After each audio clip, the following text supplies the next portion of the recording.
Naam, hongera kwa wote waliotia fora kwenye mtihani. Zaidi ya watahiniwa 270,000 wa mtihani wa KCSE wa mwaka jana watajiunga na vyuo vikuu moja kwa moja.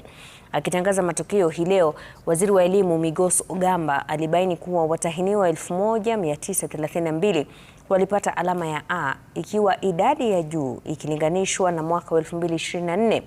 Na kama anavyotuarifu Laura Otieno, shule za kitaifa zilinakili matokeo bora zaidi pamoja na shule za upili za kibinafsi. Wiki 6 baada ya watahiniwa kukamilisha mtihani wa KCSE, Wizara ya Elimu ilitangaza matokeo ambapo jumla ya watahiniwa 1932 walipata alama ya A, ikiwa ni watahiniwa 239 zaidi ikilinganishwa na mwaka 2024. National schools produced the highest number of candidates with an overall mean grade of A, which was 1,526, followed by extra county schools which had 197 and private schools which had 185. Sub-county schools, however, produced more candidates in the category of C+ and above compared to county schools, accounting for 72,699 and 36,600 respectively.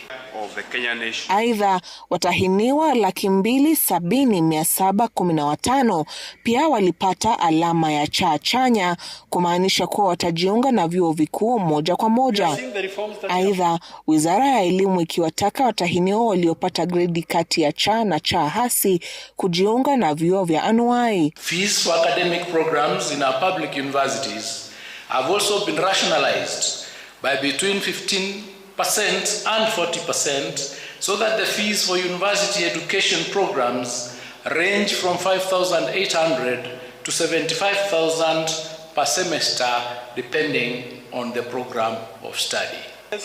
Jumla ya watahiniwa 993,226 walifanya mtihani wa KCSE mwaka jana. Ila matokeo ya watahiniwa 1,130 ziligairiwa baada ya kuhusika katika visa vya udanganyifu.